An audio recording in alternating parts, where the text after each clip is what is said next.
Dans le même registre, au niveau de la justice et des droits humains, le moins qu'on peut retenir, c'est que le gouvernement travaille à rapprocher la justice du justiciable.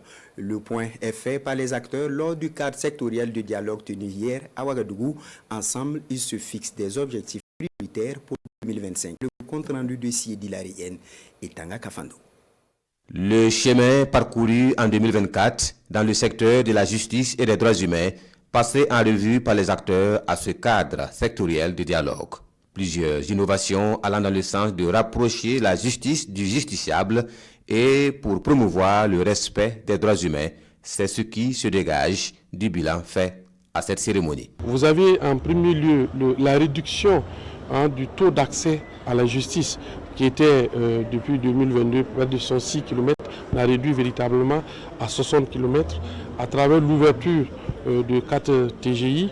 Aujourd'hui, après le e-casier judiciaire, vous avez le certificat de nationalité. Où que vous soyez, à travers le monde, je ne dirais plus au Burkina, vous avez la possibilité de demander et d'obtenir votre certificat de nationalité en un temps record.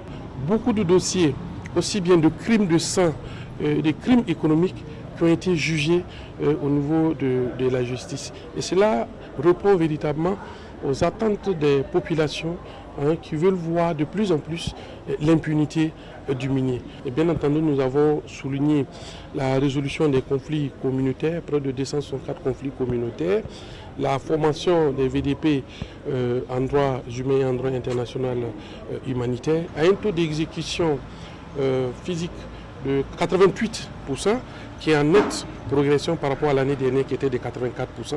Cette année, on est à 88%. Et un taux d'exécution financière également de 89%. Ce sont des taux satisfaisants. Des résultats à mettre à l'actif du ministère de la Justice, mais aussi du ministère en charge de la sécurité, du ministère en charge de la fonction publique, du ministère en charge de l'administration territoriale, du ministère en charge de la jeunesse et des partenaires techniques et financiers, également membres du cadre. Les acteurs vont également échanger sur les défis à relever en cette année 2025 et harmoniser les politiques pour une meilleure mise en œuvre.